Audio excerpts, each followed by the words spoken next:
Hello. Hi. What would you like to have a conversation about? I'd like to have a conversation about Ex Machina. Hello, I am Professor Robert E.G. Black. This is Minutia Ex Machina.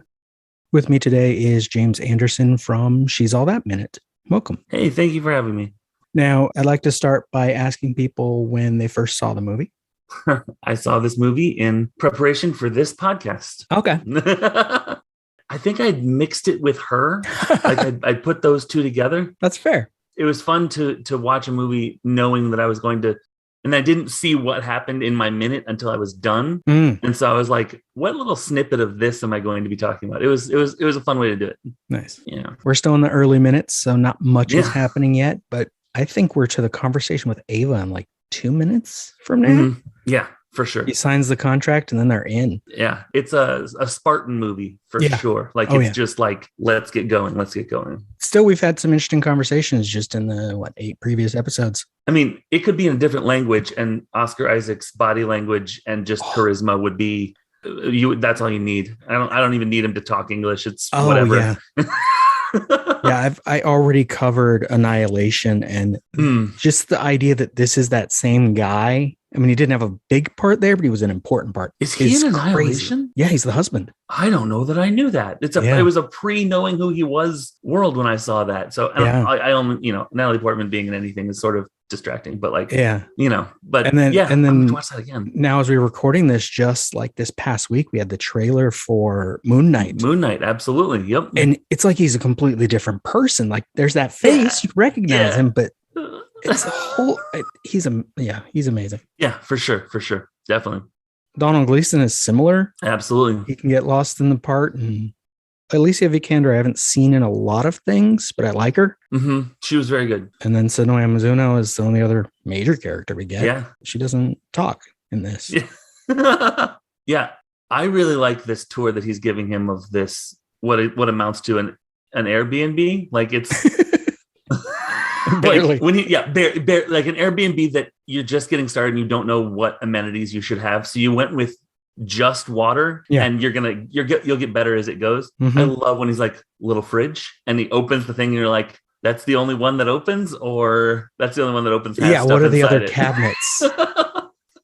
It does look like the desk off in the corner looks like it might fold into that cabinet as well, which is cool. Yeah, for sure. I like Nathan is so charismatic in a way that is so, it makes me feel so unsafe because I get drawn in by that kind of charisma like clockwork. Someone telling me what I'm feeling by reading my face is like, I need to throw my wallet in the trash can because they will take stuff from me. And like, I see that on Don Gleason's face. Like I see him being like, what is this? And why are you, but I want you to like me, but I don't like this, but I want to like this. There's just the face acting on this in the scene is just wild. And this whole conversation from upstairs down into this room, he's just, it doesn't feel malicious, but he is constantly just manipulating Caleb's impression of their conversation. Yeah.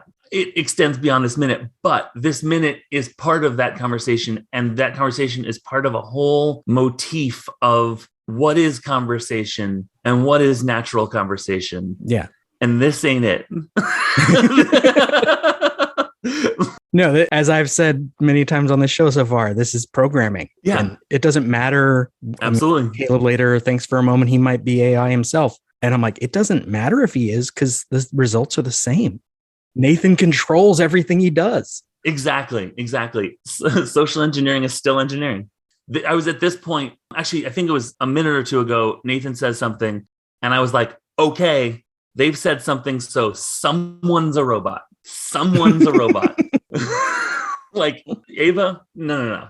I mean, maybe, but someone else is a robot. Like, Nathan's a lot further along on this than he was, is my impression. Yeah. I thought Nathan was, my impression was literally, Nathan's too perfect to not be a robot. And that goes to show, like, a lot about his charisma. And like he comes in and he's boxing and then he's perfectly natural and like friend. Oh God. It's a wild ride of emotions. And which even the boxing is like, he knew the helicopter arrived. He knew Caleb was walking in. Yeah. Well, and he goes outside to work out. Mm-hmm. Right. And like you said, as if humans aren't just really advanced computers. Right. Like, you got shortcuts, you got hot links, you got it.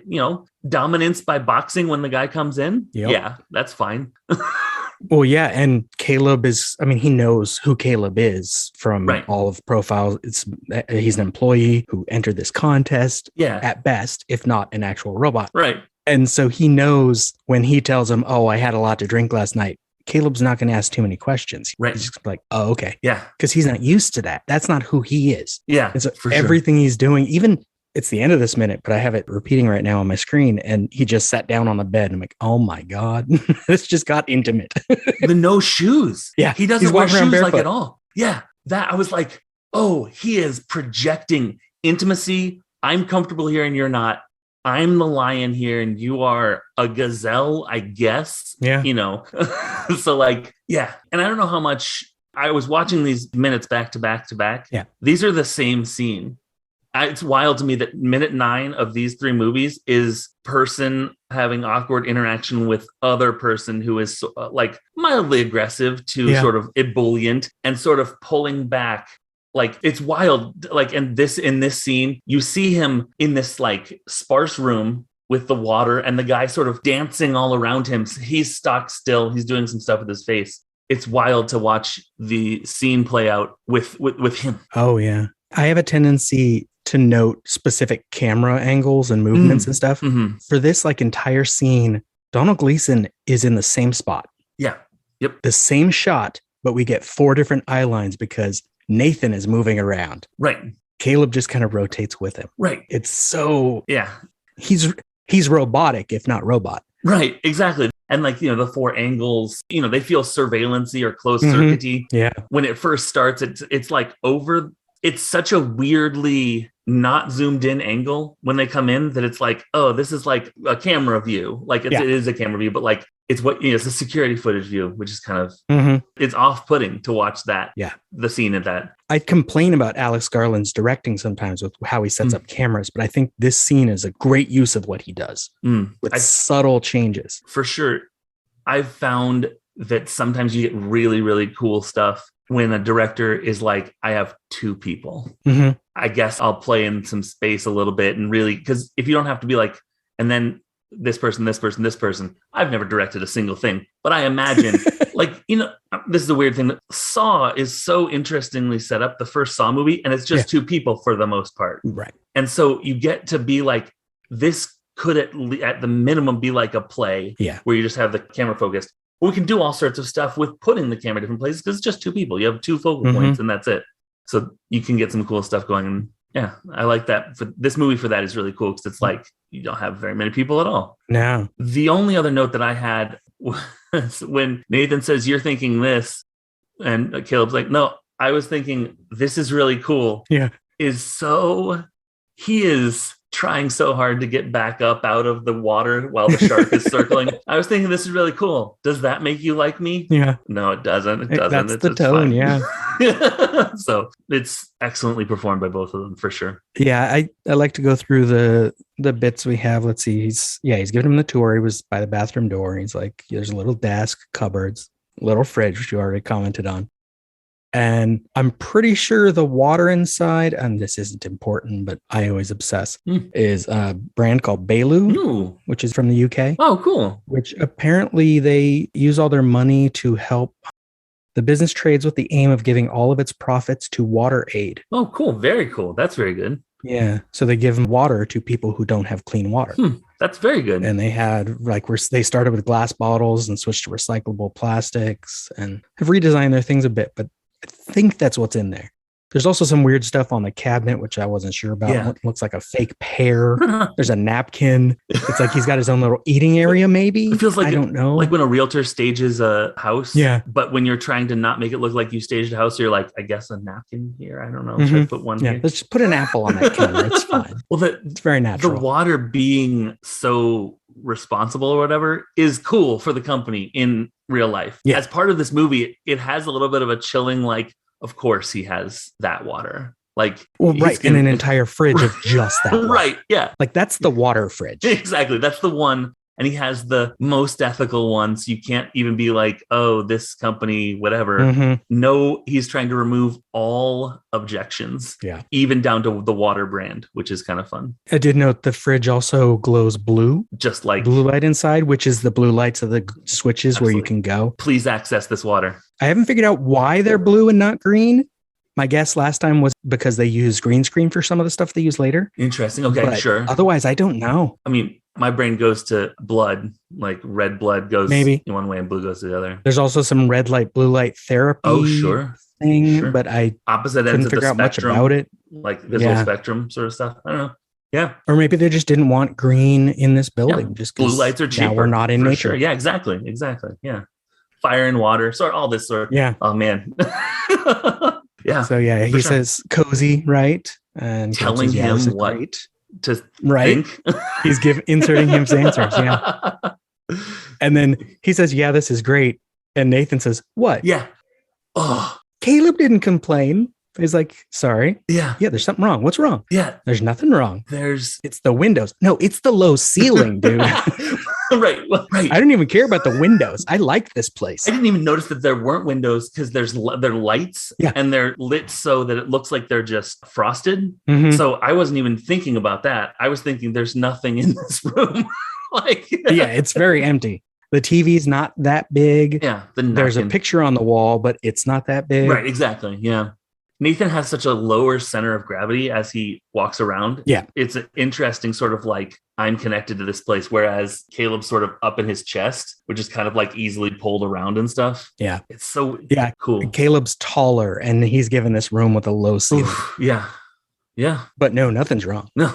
It's fine. Everything's fine. What could possibly go wrong? Yeah. So he says, yeah, it's the windows, which Caleb kind of flinches at that. Like he didn't expect that to be the answer. Yeah. Like he didn't expect windows. He doesn't care. Well, because is he feeling like he can't put his finger on what's bugging him? And so now Nathan has given him, oh, it must be the windows. It's the windows. Right. It can't be anything else because he just said it's the windows. So I'm going to go with that. He's short circuiting his mind. Yeah. That's, I have to watch this movie again. So good. And then he uses extra words for it to like, he says, you're thinking there's no windows. It's subterranean. It's not cozy. It's claustrophobic. Yeah. He's elaborating on Caleb's feelings Yep. Yeah. for him. He says, no way. I was thinking this is really cool. He's like a walking, talking serotonin inhibitor. He's like, let me fill all of these neurons right here, just over and over. Blue lights also keep you from sleeping well. Oh, Maybe it's even more manipulation. interesting. If he doesn't sleep well, he's going to be even more susceptible to control. Right. Oh, man. Oof. I think we got this. Yeah. And he says, Caleb, there's a reason there are no windows in this room. There is? Uh-huh. This building isn't a house. It's a home. It's a home. It's a research facility. Buried in these walls is enough fiber optic cable to reach the moon and lasso it. Weird. It's a And I Wonderful wanna Life ref. Yeah. And I want to talk to you about what I'm researching. And this is when he sits on the bed. Yeah. And this is in the script that he sits on the bed. Yeah. And then the operative word in the next line is share, Yeah. because he says, I want to share it with you. In fact, I want to share it with you so much it's eating me up Oh, inside. that in fact, I'm like, Uh-huh. oh man, stop connect. You're making me it seem like you want to connect with me, which makes me want Yeah. to connect with you. It's manipulative as heck. And I love it. Every bit of it. What a Yeah. not a wasted word. Every word just siphoning willpower away from Caleb. And I'm not even sure that's necessary. Oh no. Caleb's gonna like what he's there for either way. It's just like Nathan can't help it. That's who he is. Then he gets cut off the next sentence Yeah. as he's about to get to that contract. But yeah, it's this.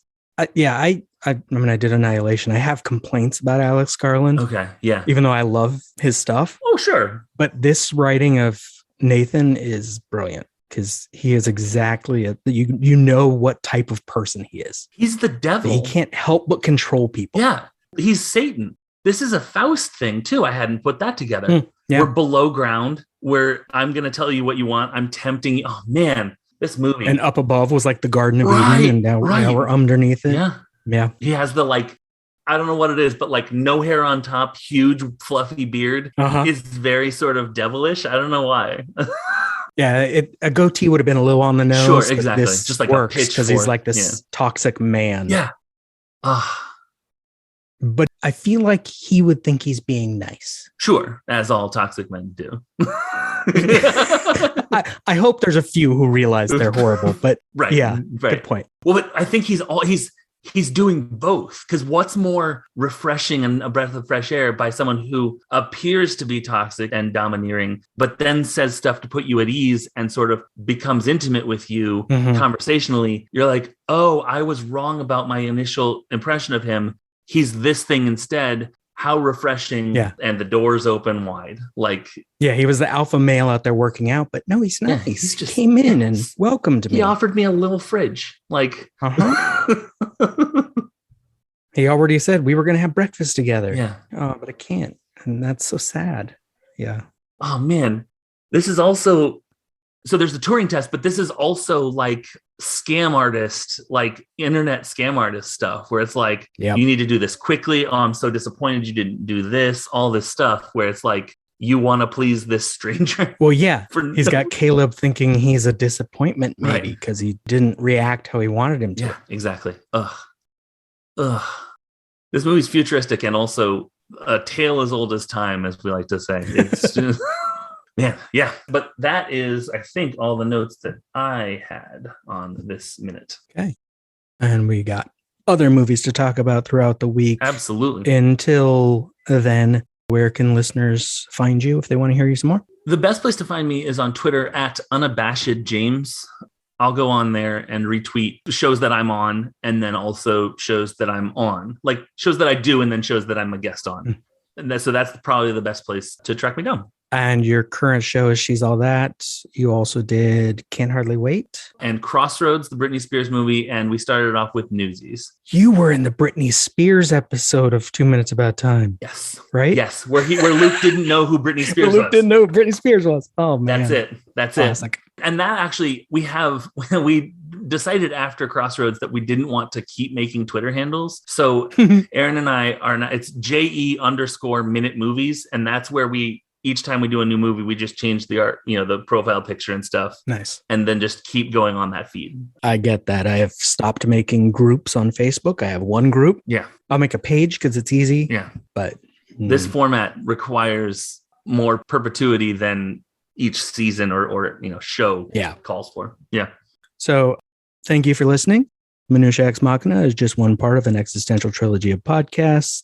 Tune in every Tuesday for more Ex Machina, every Wednesday for the Groundhog Day Project Minute by Minute, and every Thursday for Eternal Sunshine of the Spotless Minute. Follow this show on Twitter at, I'm just going to say, look it up. The addresses don't match. It's worse for Eternal Sunshine. On Thursday, I'll probably complain again. It was impossible to name a page on Facebook, Eternal Sunshine of the Spotless Minute. It would not let me. Yeah. It kept rejecting the page as a copy of a real thing because it was too many words that were similar. You can find links to the pages and everything on lemmingdrops.com because this is a production of Lemming Drops Studio. And you can support all the shows at patreon.com/lemmingdrops. And until next time. What imperative does a gray box have to interact with another gray box? Can consciousness exist without interaction? The real test is to show you that she's a robot and then see if you still feel she has consciousness.